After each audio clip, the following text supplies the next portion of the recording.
Hello everyone, मेरा नाम है गार्गी मिश्रा और हम तैयारी कर रहे हैं बिहार लाइब्रेरियन 2025 के। आज है हमारा डे 12।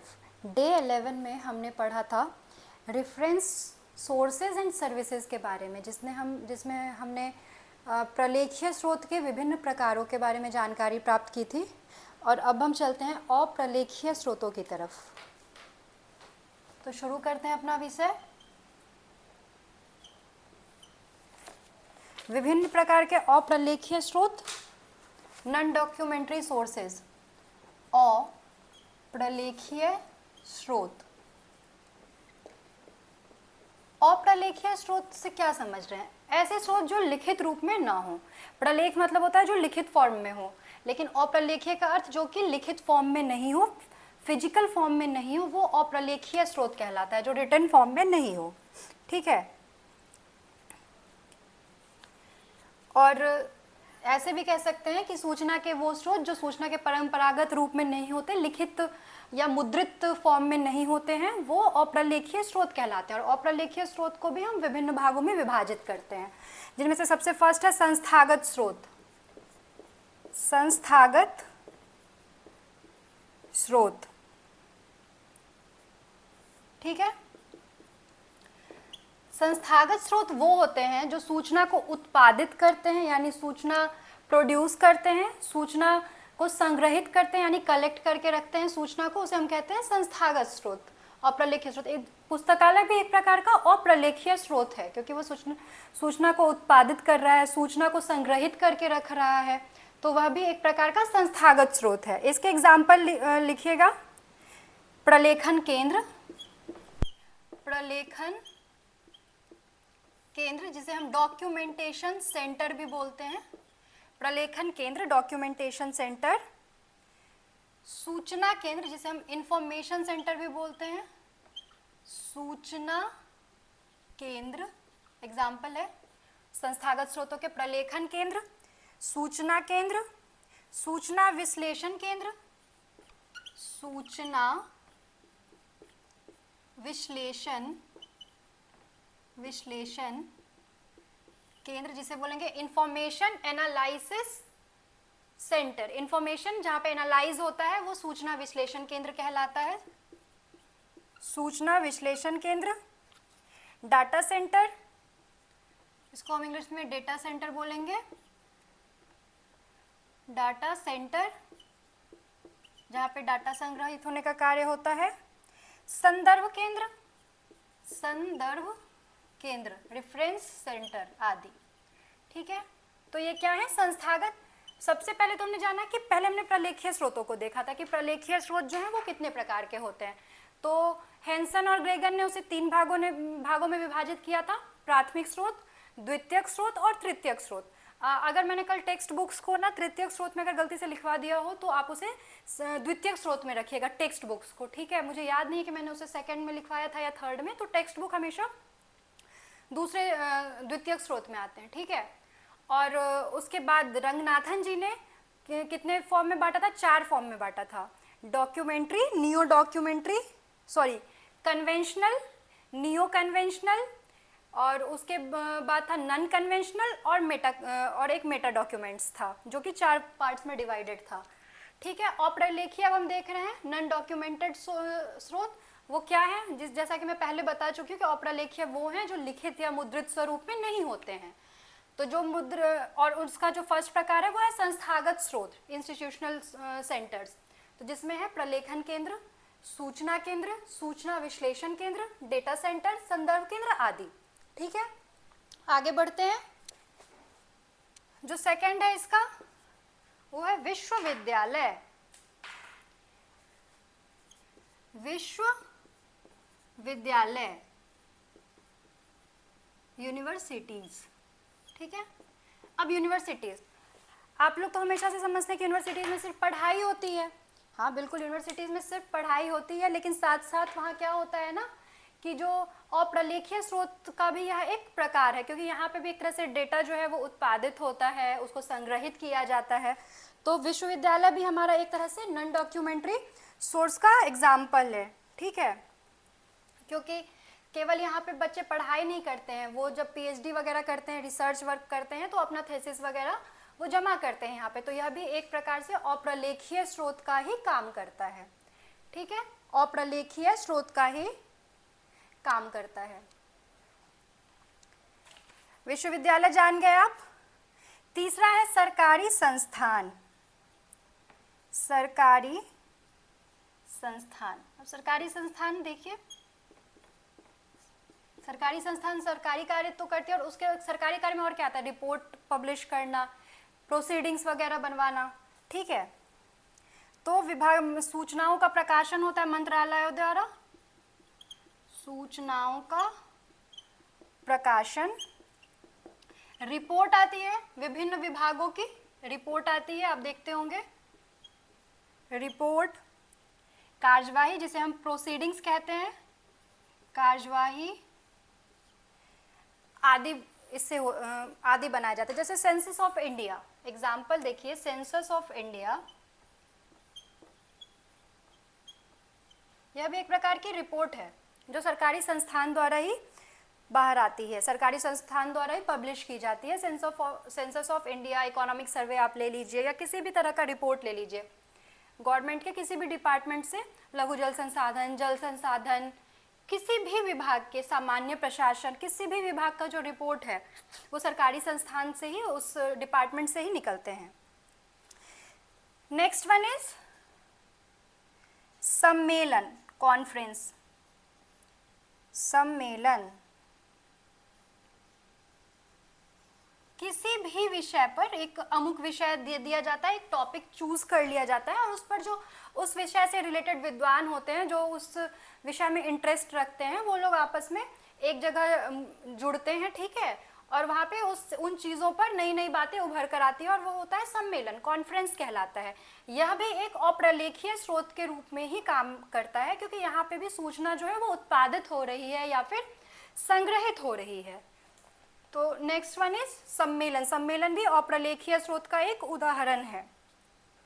ठीक है, आफ्टर देन मानवीय स्रोत, मानवीय स्रोत,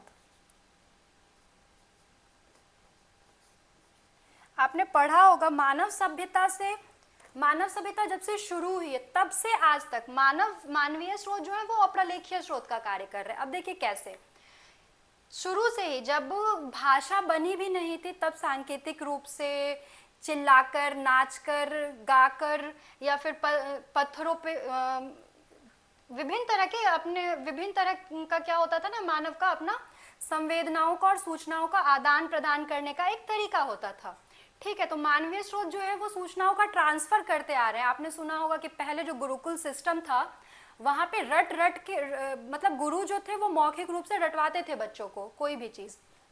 तो क्या था, वो भी सूचना का, ज्ञान का ट्रांसफर ही था, क्योंकि उस टाइम में प्रिंटिंग नहीं थी, उस टाइम में लिखित शैली नहीं विकसित हुई थी। तो कैसे सूचनाओं का आदान प्रदान होता था, ज्ञान कैसे जाता था एक जनरेशन से दूसरे जनरेशन के पास। तो गुरु क्या करते थे, गुरुकुल में उन्हें रटवाते थे, यानी मौखिक रूप से शिक्षा को देते थे, और वो क्या होता था, कैरी फॉरवर्ड होता था जनरेशन टू जनरेशन। ठीक है, तो उसने भी मानव के विकास में कार्य किया। तो यह भी मानवीय स्रोत जो है वो मानव स्वयं भी एक अप्रलेखीय स्रोत का उदाहरण है, क्योंकि वह शुरू से ही विभिन्न तरह के डाटाओं को संग्रहित करने का कार्य करता आ रहा है, उसको ट्रांसफर करने का कार्य करता आ रहा है। तो मानवीय स्रोत जो है वह भी अप्रलेखीय, क्योंकि ना तो ये लिखित रूप में है ना मुद्रित रूप में, ये सब क्या है, सॉफ्ट स्किल्स का आपको दिखेगा कि मानवीय स्रोत एक उदाहरण है। ठीक है, तो इसका आप स्क्रीनशॉट्स ले लीजिए, फिर मैं आगे बढ़ती हूँ। पीढ़ी दर पीढ़ी मानवीय स्रोत से सूचना का आदान प्रदान होता रहा। इसके बाद है इनविजिबल कॉलेज। एक ये अप्रलेखीय स्रोत का भी एक उदाहरण है, जैसे विश्वविद्यालय है वैसे इनविजिबल कॉलेज, ये एक टर्म है जो कि दिया गया, लिखिएगा, इनविजिबल कॉलेज। इनविजिबल शब्द का क्या अर्थ है आप लोगों को पता होगा, जो दिखाई ना दे, जो दृश्य ना हो, अदृश्य। अदृश्य को हम इंग्लिश में बोलते हैं इनविजिबल। ठीक है, तो अब इनविजिबल का हम देखते हैं, इनविजिबल कॉलेज इस शब्द का प्रयोग 1972 में डेरेक जे डे सोला प्राइज ने किया। 1972 में सर्वप्रथम डेरेक ने किया। डेरेक लिखिए सीधा आप। डेरेक ने सर्वप्रथम इनविजिबल कॉलेज शब्द का प्रयोग किया। इस शब्द का प्रयोग किया। ठीक है, अब ये होता क्या है देखिए। इनविजिबल कॉलेज जो होता है ना, वो जो एक समान प्रोफेशनल, मतलब समान प्रोफेशनल ग्रुप, ठीक है। मान लीजिए कि हम लोग सभी लोग यहाँ पे लाइब्रेरियन हैं, हम लोग भी सभी लोग लाइब्रेरियन हैं, हम लोग का सबका लाइब्रेरी साइंस में इंटरेस्ट है, तो हम लोग का क्या है ना, समान एक प्रोफेशन है, या फिर एक टीचर्स का ग्रुप है तो उनका एक समान प्रोफेशन है, या फिर डॉक्टर्स का ग्रुप है तो वो एक सिमिलर जो प्रोफेशनल लोग होते हैं वह एक जगह पर समूह में क्या होता है ना, किसी मुद्दे पर, अपने प्रोफेशन से रिलेटेड किसी भी मुद्दे पर विचार विमर्श करते हैं। ठीक है, उसमें बहुत सारी चीज़ें सामने आती हैं जिसे हम कहते हैं इनविजिबल कॉलेज। और यह भी एक तरह के सूचना का स्रोत होता है। यह भी अप्रलेख्य स्रोत का उदाहरण है इनविजिबल कॉलेज। जब सेम प्रोफेशनल ग्रुप्स के लोग एक जगह बैठकर विचार विमर्श करते हैं तो उसको डेरेक साहब ने 1972 में फर्स्ट टाइम शब्द दिया इनविजिबल कॉलेज। हो पहले भी रहा था, शब्द उसको इनविजिबल कॉलेज सबसे पहले दिया डेरेक साहब ने 1972 में। ठीक है, तो आप समझ गए अप्रलेखीय स्रोत के विभिन्न उदाहरण आप लोगों ने देख लिया। अब देखिए इलेक्ट्रॉनिक या डिजिटल सूचना। इलेक्ट्रॉनिक या डिजिटल सूचना। इलेक्ट्रॉनिक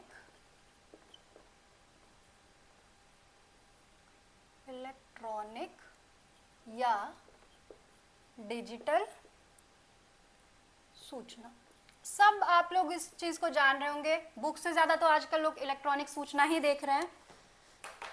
सब लोग जान रहे हैं इलेक्ट्रॉनिक या डिजिटल सूचना क्या है। वीडियो के फॉर्म में, ऑडियो के फॉर्म में, ऑडियो विजुअल फॉर्म में, इन सारे फॉर्म में जो भी हमें जो भी सामग्री हमें प्राप्त होती है पढ़ने के लिए, सूचना का जो भी हमें इस रूप में प्राप्त होता है वो इलेक्ट्रॉनिक या डिजिटल सूचना कहलाता है। विजुअल्स, ऑडियो विजुअल्स या फिर ओनली ऑडियो, ये सारी चीज़ें। और ये कंप्यूटर पठनीय होती है, मतलब कि कंप्यूटर द्वारा आप इन्हें पढ़ सकते हैं। Computer not in the form की बस कंप्यूटर डेस्कटॉप ही, लैपटॉप ले लीजिए, फ़ोन ले लीजिए, कोई भी चीज़।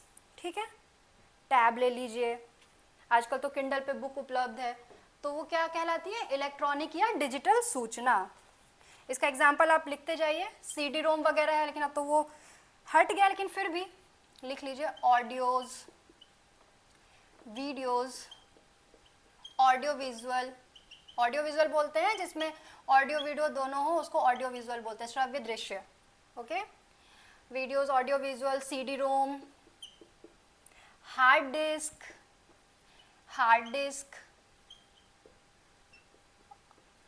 ये वगैरह जो पेन ड्राइव वगैरह भी अब तो आ गई हैं। एसएसडी आ गई हैं, एसएसडीज। ठीक है, तो ये हमारे इलेक्ट्रॉनिक या डिजिटल सूचना के उदाहरण हैं। देखिए एक चीज में ना कंफ्यूज नहीं करना है। ठीक है, ऑनलाइन स्वरूप और डिजिटल स्वरूप, ऑनलाइन स्वरूप और इलेक्ट्रॉनिक स्वरूप, दोनों में देखिए क्या फ़र्क है। आप लोग, बहुत लोग कंफ्यूज करते होंगे। मान लीजिए कि ना आपके मम्मी पापा के शादी की सीडी है। ठीक है, शादी की सीडी है और ये क्या है ना, इलेक्ट्रॉनिक स्वरूप है। ये सूचना का इलेक्ट्रॉनिक स्वरूप है, ये ऑनलाइन स्वरूप नहीं है। हर ऑनलाइन स्वरूप एक इलेक्ट्रॉनिक स्वरूप होता है, लेकिन हर इलेक्ट्रॉनिक स्वरूप एक ऑनलाइन स्वरूप हो ये ज़रूरी नहीं है। देखिए क्यों, आपके घर की कोई पर्सनल वीडियो है, मम्मी पापा के मान लीजिए शादी की सीडी है, ठीक है, ये इलेक्ट्रॉनिक फॉर्म तो है लेकिन ये ऑनलाइन नहीं है, क्योंकि ये ऑनलाइन मतलब होता है जो ऑनलाइन हो, यानी इंटरनेट पे हो, सबके लिए उपलब्ध हो। बट ये जो है, ये आप अपने परिवार में कंप्यूटर में लगा के, अपने पर्सनल कंप्यूटर में लगा के देख रहे हैं, तो ये इलेक्ट्रॉनिक स्वरूप तो है लेकिन ऑनलाइन स्वरूप नहीं है।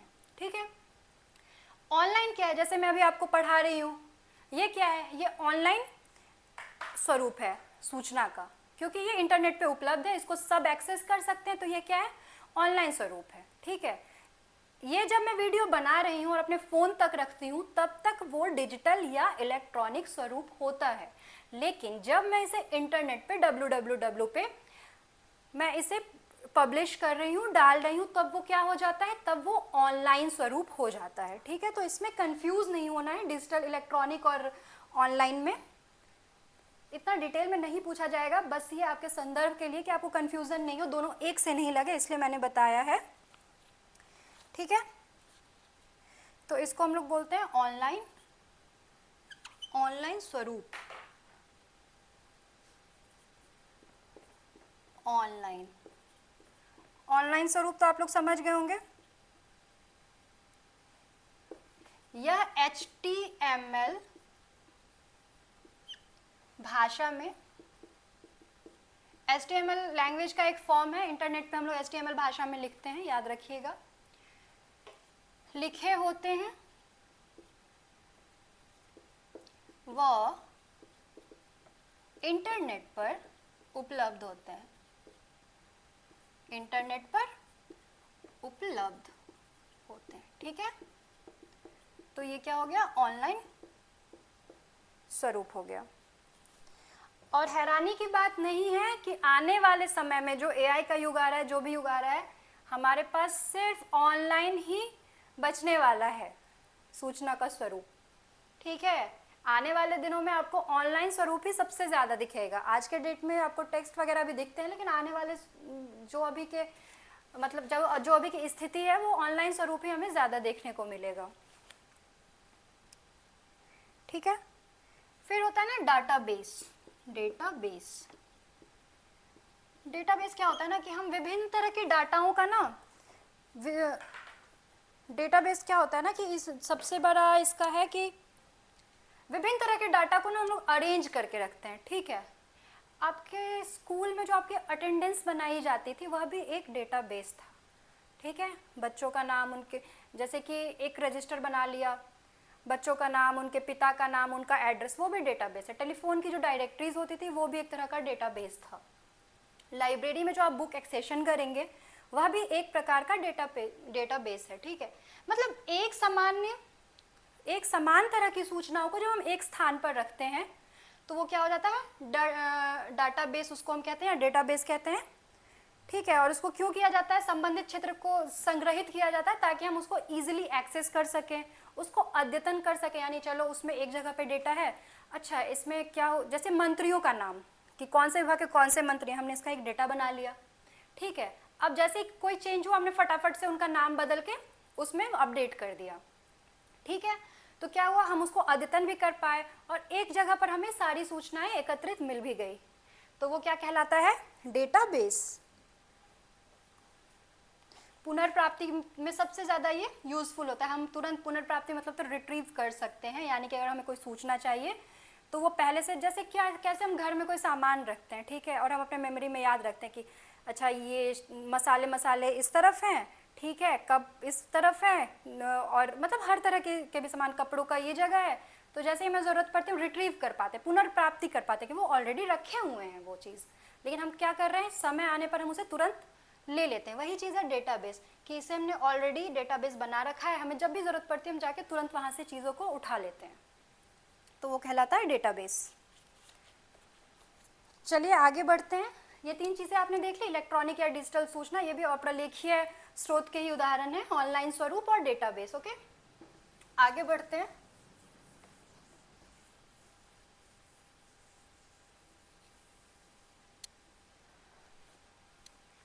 सूचना सेवा व उसके प्रकार।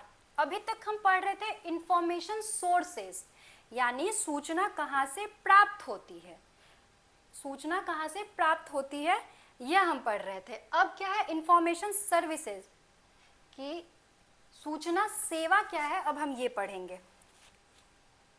सूचना सेवा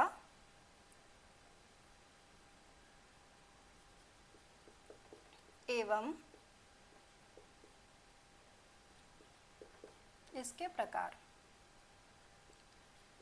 सूचना सेवा क्या है, किसी भी प्रकार की सेवा क्या होती है, फैसिलिटीज जो हम प्रोवाइड करते हैं। ठीक है, जैसे कि फ़ोन जो है हमें फैसिलिटी प्रोवाइड करता है, मतलब कि वो हमें सर्विस दे रहा है, इंटरनेट, ठीक है, तो वो क्या कर रहा है, हमें फैसिलिटी प्रोवाइड कर रहा है, एक तरह से वो क्या कर रहा है, हमारी सेवा कर रहा है। तो इसी तरह से पुस्तकालय में जो सूचनाओं के हेतु जो भी फैसिलिटीज़ प्रदान की जाती है, जो भी उससे रिलेटेड काम किए जाते हैं, वह सूचना सेवा कहलाता है। ठीक है, अब इसके प्रकार हम देख लेते हैं। पुस्तकालय द्वारा दी जाने वाली सूचना सेवा का अब हम लोग नीचे प्रकार देखेंगे। पहले तो हम लिख लेते हैं, फर्स्ट है संदर्भ सेवा, इसका इंग्लिश में लिखते जाइएगा, संदर्भ सेवा, रेफरेंस सर्विसेज, रेफरेंस सर्विसेज, ठीक है। Second one is referral services, referral सेवा, रेफरल सेवा, रेफरल सर्विसेज। तीसरा है प्रलेख वितरण सेवा। कभी कभी हिंदी नाम से इजी ना इंग्लिश नाम याद करना होता है, इसलिए मैं दोनों में लिख रही हूँ ताकि आपको याद करने में आसानी हो, जिस भी भाषा में, क्योंकि क्वेश्चन पेपर आपके ना दोनों ही लैंग्वेज में आने वाले हैं, तो जिस भी भाषा में आपको याद रह जाए, क्वेश्चन बनने से मतलब है, भाषा से फर्क नहीं पड़ता है। प्रलेख वितरण सेवा, okay. Document delivery, document delivery services, okay. Next one is साहित्य खोज सेवा, साहित्य खोज सेवा। Literature search services, literature search services. पांचवा है वांग्मय सेवा, वांग्मय सेवा। Bibliographic services, bibliographic services. उसके बाद है अनुक्रमणीकरण एवं सारकरण सेवाएं। एब्स्ट्रैक्ट जो हमने पढ़ा था कल, संक्षिप्त करना, सार बनाना किसी भी चीज का, कि हमने कोई भी चीज पढ़ लिया, उसका जो जिस्ट है वो हम निकाल रहे हैं, उसको हम लोग सार बोलते हैं। नेक्स्ट वन इज अनुक्रमणीकरण, अनुक्रमणीकरण एवं सारकरण सेवाएं, अनुक्रमणीकरण एवं सारकरण, अनुक्रमणीकरण एवं अनुक्रमणीकरण एवं सारकरण सेवा, ठीक है। एब्स्ट्रैक्टिंग,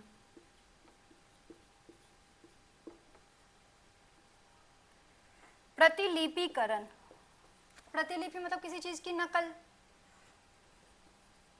प्रतिलिपिकरण सेवा। जैसे हम किसी चीज का फोटो स्टेट करते तो क्या है, किसी चीज की नकल है, उसको हम लोग इंग्लिश में बोलते हैं reprographic, reprographic services, reprographic services.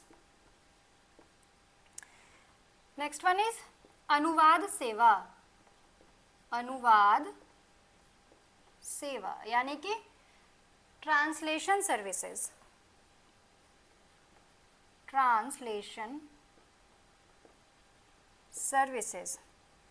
इसके बाद है सामयिक, सामयिक अभिज्ञता सेवा, सामयिक अभिज्ञता सेवा, जैसे हम, जिसका फेमस नाम है कैस, CAS, current awareness services, current awareness services, current awareness services, ठीक है।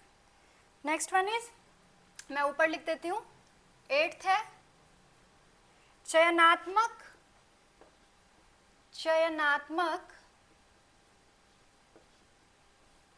सूचना प्रसार सेवा, SDI selective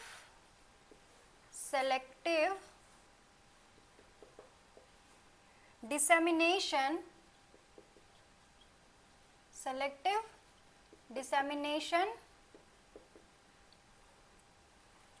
of information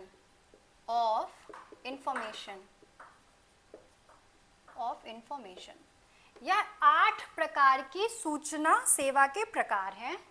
note कर लीजिए आप लोग, यह 8 प्रकार के सूचना सेवा के प्रकार हैं।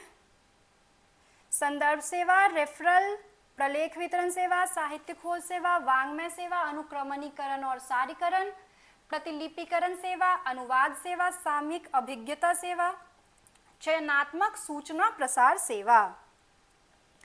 ठीक है,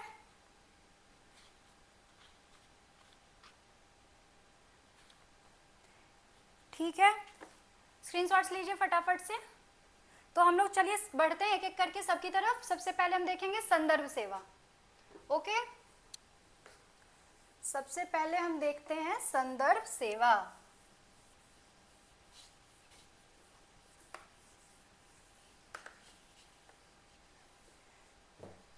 संदर्भ सेवा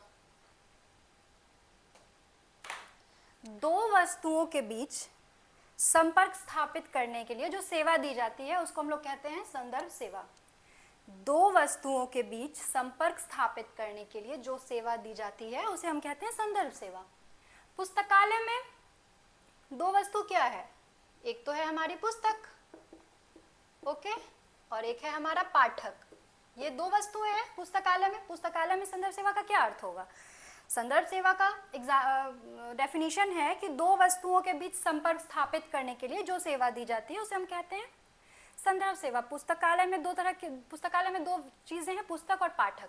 पुस्तक और पाठक के बीच संबंध स्थापित करने के लिए कि किसी पाठक को उसका पुस्तक मिले या हर पुस्तक को उसका पाठक मिले, ये संबंध स्थापित करने के लिए जो सेवा हम देते हैं वो कहलाता है संदर्भ सेवा।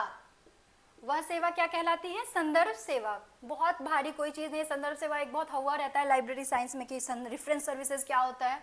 यही होता है, दो चीजें हैं, पुस्तक और पाठक, इन दोनों के बीच में संबंध स्थापित करने के लिए जो भी प्रकार की सेवा दी जा रही है वो कहलाएगी आपको संदर्भ सेवा। ठीक है, क्या होता है कि इस सेवा में पाठक जो है अपना क्वेरी रखता है, ठीक है, कि उसे फलाने चीज पे विषय वस्तु पे पुस्तक चाहिए कुछ भी, और उस विषय वस्तु के बारे में सारी चीजें उसे बताना, कौन सी पुस्तक में वह मिलेगी, ये सारी प्रकार की जो सेवा होती है वो संदर्भ सेवा के अंतर्गत आती है। ठीक है, और रंगनाथन जी ने एक लिख लीजिएगा परिभाषा, रंगनाथन जी ने दिया है, व्यक्तिगत सेवा के माध्यम से उपयुक्त पाठक तथा पुस्तक के बीच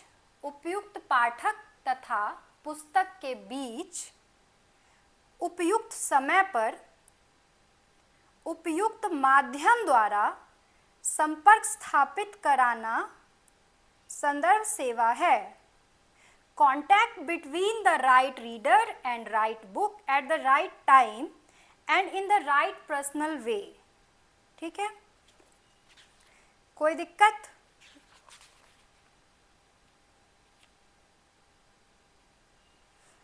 अब देखिए संदर्भ सेवा के प्रकार क्या क्या होते हैं। संदर्भ सेवा के प्रकार, दो प्रकार होते हैं। संदर्भ सेवा के दो प्रकार होते हैं, ठीक है। त्वरित संदर्भ सेवा, त्वरित संदर्भ सेवा, इसे हम इंग्लिश में बोलते हैं रेडी रेफरेंस सर्विसेज, ठीक है, सर्विस। और दूसरा होता है विस्तृत संदर्भ सेवा, विस्तृत संदर्भ सेवा, लॉन्ग रेंज रेफरेंस सर्विस। ठीक है। त्वरित संदर्भ सेवा क्या होता है ना कि जैसे पाठक आया अपनी कोई समस्या लेकर, अपनी कोई क्वेरी लेकर, ठीक है, हमने पुस्तकालय में जो बुक्स मतलब पुस्तकालय में जो हमारे प्रलेख हैं उसकी सहायता से हमने तुरंत ऐसे उस समस्या का उसका समाधान कर दिया, यानी कि उस क्वेश्चन का हमने आंसर कर दिया तुरंत में, कि उसने मुझसे पूछा, मैंने 5-10 मिनट लिया, ढूंढा और तुरंत उसकी समस्या का हमने समाधान कर दिया, तो वो क्या कहलाता है? त्वरित संदर्भ सेवा। ठीक है, त्वरित संदर्भ सेवा। और इसमें हम किस किस चीज़ की मदद लेते हैं? संदर्भ विभाग में ही प्रदान किया जाता है। संदर्भ ग्रंथ वो होता है ना जिसके द्वारा हम संदर्भ सेवा देते हैं। इंसाइक्लोपीडिया वगैरह जो होती है वो क्या होती है ना, संदर्भ ग्रंथ होती है। ठीक है, तो संदर्भ ग्रंथों द्वारा, यहाँ लिख लीजिए, संदर्भ ग्रंथ, ग्रंथों में कौन कौन सा है लिखते जाइए, याद रखिएगा। विश्वकोश, विश्वकोश इंसाइक्लोपीडिया भी जिसको बोलते हैं, शब्दकोश जिसको हम बोलते हैं डिक्शनरी, गजेटियर, गजेटियर, जिला गजेटियर निकलता है एक जिला के बारे में, जैसे पूरी की पूरी जानकारी वो किस में निकलती है? गजेटियर में। गजेटियर, वांग्मय सूची जिसको हम लोग बिब्लियोग्राफी बोलते हैं, बिब्लियोग्राफी। निर्देशिका, निर्देशिका, वार्षिकी,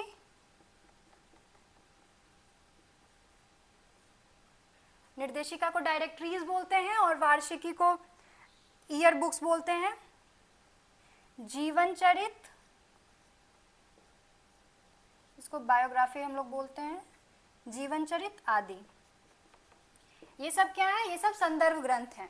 विश्वकोश, शब्दकोश, सब गजेटियर, वांग्मय सूची, निर्देशिका, वार्षिकी, जीवन चरित, encyclopedia, dictionary, gazetteer, bibliographies, directories, year books and जीवन चरित, बायोग्राफी।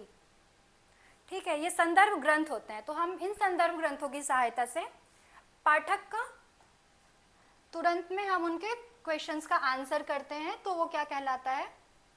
त्वरित संदर्भ सेवा। ठीक है, अब आइए विस्तृत संदर्भ सेवा में, कि विस्तृत संदर्भ सेवा क्या है।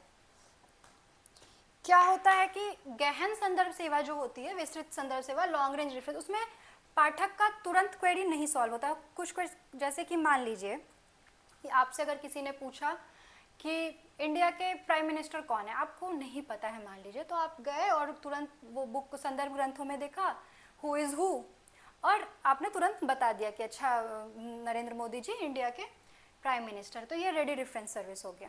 ठीक है, अगर अब आपसे कोई बोले कि नरेंद्र मोदी ने अपने राजनीतिक जीवन में आज तक जो भी कार्य किया है, या जितने बार भी एमपी बने हैं, एमएलए बने हैं, या प्राइम मिनिस्टर जितनी बार बने हैं, वो सारा का सारा मुझे डेटाबेस चाहिए, तो ये पॉसिबल ही नहीं है कि आप उसे तुरंत उस चीज़ का आंसर कर पाएँ। तो यही इस तरह के क्वेश्चंस का जब हम हल करने के लिए आते हैं तो वो कहलाती है विस्तृत संदर्भ सेवा। इसमें हम पाठक का तुरंत क्वेरी नहीं सॉल्व करते, तुरंत क्वेश्चंस का आंसर नहीं करते हैं, उसमें हम थोड़ा समय लेते हैं। ये समय 1-2 दिन भी हो सकता है, 1 वीक भी हो सकता है। ठीक है, कभी कभी इससे ज़्यादा भी हो सकता है। कभी कभी तो क्या होता है कि इन संदर्भ ग्रंथों में उस क्वेश्चन का आंसर भी नहीं मिलता है। जो रेफरेंस लाइब्रेरियन होते हैं, जो संदर्भ सेवा प्रदान करते हैं, जो पुस्तकालय कर्मी, उसे रेफरेंस लाइब्रेरियन बोला जाता है। ठीक है, तो जो रेफरेंस लाइब्रेरियन होते हैं वो क्या करते हैं कि इन ग्रंथों के अलावा भी दूसरे ग्रंथों में जाकर उसका आंसर ढूंढते हैं और तब उन्हें प्रोवाइड करवाते हैं। तो वो किस में जाती है? विस्तृत संदर्भ सेवा में। ठीक है, बस रेफरेंस वो संदर्भ ग्रंथ नहीं पढ़ रहे, उसके लिए वो मूल लेख भी जाके पढ़ रहे हैं, कि जहाँ से वो जो primary sources and secondary sources हैं वो भी जाके वो पढ़ रहे हैं और तब वो आंसर लेके आ रहे हैं। ठीक है, तो ये विस्तृत संदर्भ सेवा के अंतर्गत आती है। तो अब आपको बेसिक समझ में आ गया होगा दोनों के बीच में अंतर। ठीक है, नेक्स्ट चलते हैं रेफरल सेवा। रेफरल सेवा, रेफरल सेवा क्या है?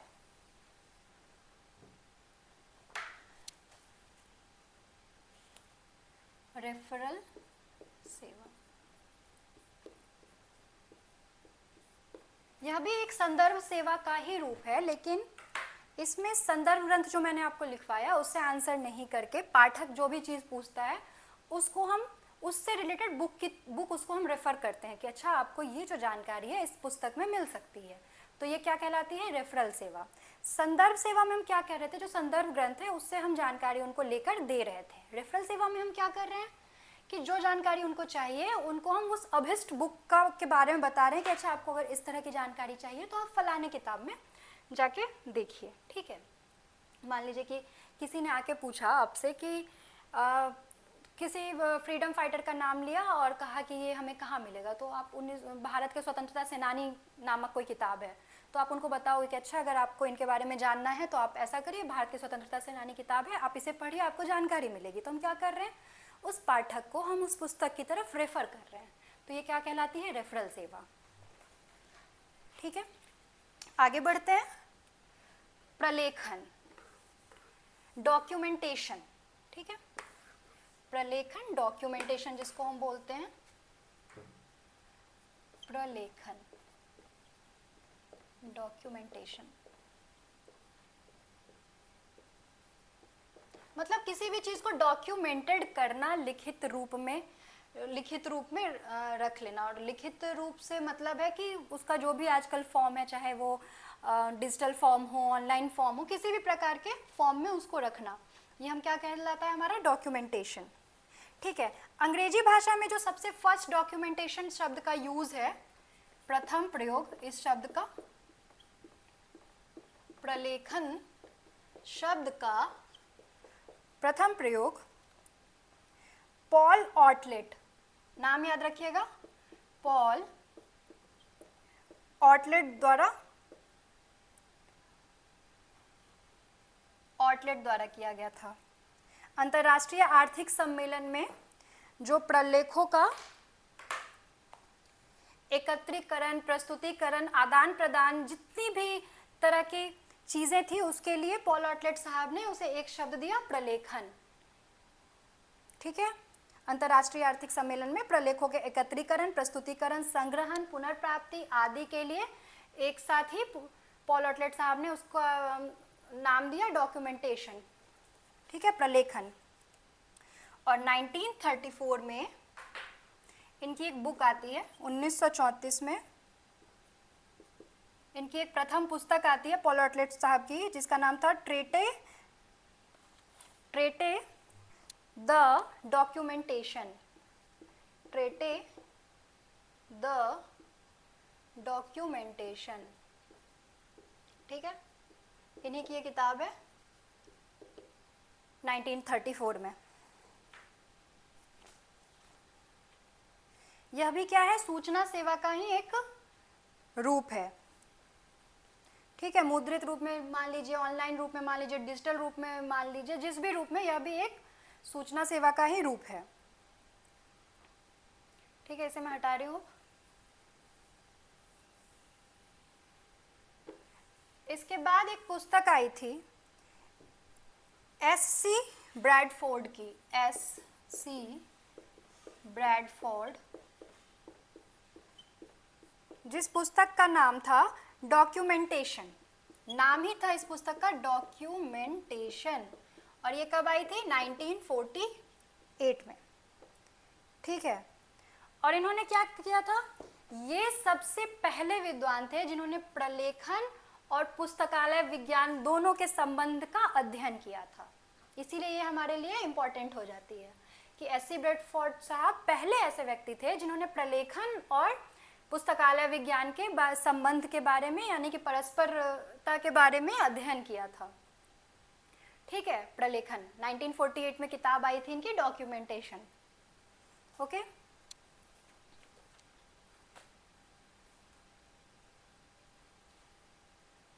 और हेनरी लॉ फॉन्टेन को, हेनरी लॉ फॉन्टेन जी जो है, उनको प्रलेखन के लिए, इस क्षेत्र में योगदान देने के लिए नोबेल पुरस्कार दिया गया था। किसको मिला था नोबेल पुरस्कार, डॉक्यूमेंटेशन के क्षेत्र में कार्य करने के लिए हेनरी लॉ फॉन्टेन जी को। ठीक है, अब देखिए प्रलेखन के पक्ष क्या हैं। जो प्रलेखन है इसके पक्ष क्या क्या है? फैसेट्स ऑफ डॉक्यूमेंटेशन, प्रलेखन के पक्ष रंगनाथन साहब ने दिया है, विभिन्न पक्ष बताए हैं, 5 पक्ष है। फर्स्ट है प्रलेखन कार्य,